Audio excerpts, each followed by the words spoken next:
டீச்சரை கத்தியால குத்துறது தப்பு இல்லையா? நான் டீச்சரை குத்தணும்னு நினைக்கல சார். பின்ன வேற யாரு? ரிப்போர்ட் கார்டில் சைன் வாங்குறப்பெல்லாம் எங்கள் டேடி என்னை போட்டு அடிப்பார் மார்க் கம்மி ஆயிடுச்சுன்னு.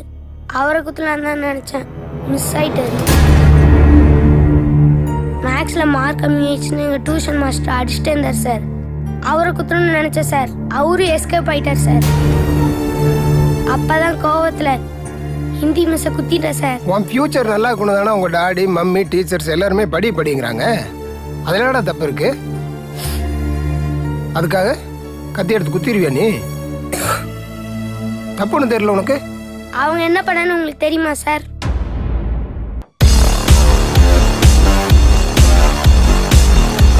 சயின்ஸில் நான் 100 மார்க் எடுத்தேன் சார். சயின்ஸ் மிஸ் என்ன பிரில்லியன்ட்னு சொன்னாங்க சார். மேக்ஸில் நான் 50 மார்க் எடுத்தேன் சார். ஆனால் அந்த மாஸ்டர் என்னை முட்டாள்னு சொல்கிறாரு. தமிழில் நான் 100 மார்க் எடுக்கிறேன் சார். அதனால தமிழ் ஐயா என்னை புத்திசாலின்னு சொல்கிறாரு சார். இங்கிலீஷில் 50 மார்க் எடுத்தேன் சார். ஆனால் அந்த மிஸ்ஸு என்னை இடியட்டுன்னு சொல்கிறாங்க சார். ஒரே ஸ்கூலில் 3 சார் வந்து என்னை புத்திசாலின்னு சொல்கிறாங்க சார். 3 மிஸ்ஸு வந்து முட்டாள்னு சொல்கிறாங்க சார். அப்போ நான் யார் சார், புத்திசாலியா முட்டாளா? சயின்ஸில் நான் 100 எடுப்பேன் சார். ஏன்னா எனக்கு சயின்ஸ் நல்லா வருது. சயின்ஸில் நீங்கள் 200 எடுக்க சொன்னாலும் நான் எடுப்பேன் சார். மற்ற சப்ஜெக்ட்லாம் 100 மார்க் எடுக்க சொன்னீங்கன்னா எப்படி சார் எடுக்கிறது? ஸ்கூலில் நிறைய கேம் இருக்குது சார். ஒரே ஸ்டூடெண்ட் எல்லா கேமும் விளையாடுவானா சார்?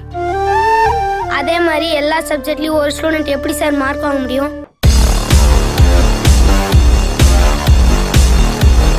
இப்போதான் உன் பிரச்சனை என்னன்னு எனக்கே தெரியுது. ஆமாம், உன் மாஸ்டரால் இவ்வளோ பிரச்சனை இருக்க, ஹெட் மாஸ்டர்கிட்ட சொல்ல வேண்டியதானே? அவரே பிரச்சனை சார். அவரால் உனக்கு என்னடா பிரச்சனை? எங்கள் ஸ்கூல் பேக் இருக்குல்ல சார், அந்த வெயிட்டை தூக்கி பார்த்துருக்கீங்களா? நான் தூக்குனதில்ல, என் பசங்க தூக்கிட்டு போவானுங்க. அதான் நான் பார்த்துருக்குறேன். பாவமாக தாண்டா இருக்கும். ஆமாம், அவ்வளவு வெயிட்டாவாடா இருக்கும்? சார் செம வெயிட் சார்.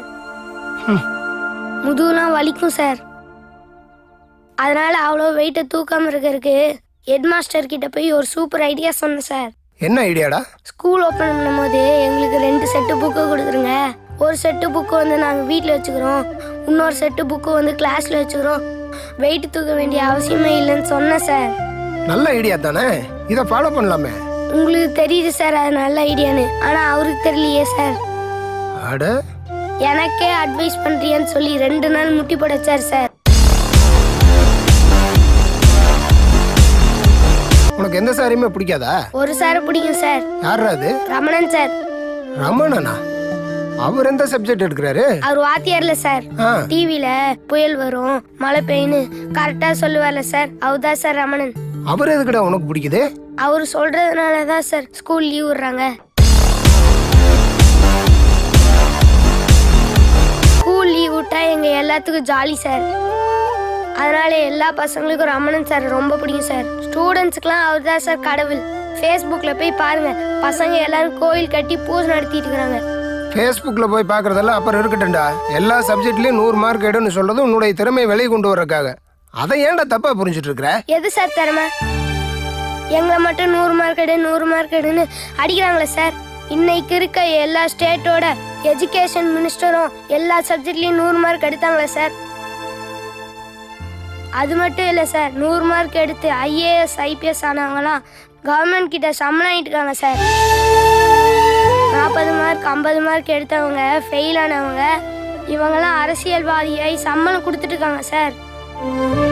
எல்லா சப்ஜெக்ட்லையும் 100 மார்க் எடுக்கிறோம் தான் புத்திசாலிங்கிற சிஸ்டத்தை தூக்கி போட்டு உடைக்க சொல்லுங்க சார். இந்த எஜுகேஷன் சிஸ்டம் இப்படியே இருந்துச்சுன்னா ஸ்டூடெண்ட்ஸோட லைஃப் ரொம்ப ரிஸ்க்கு சார்.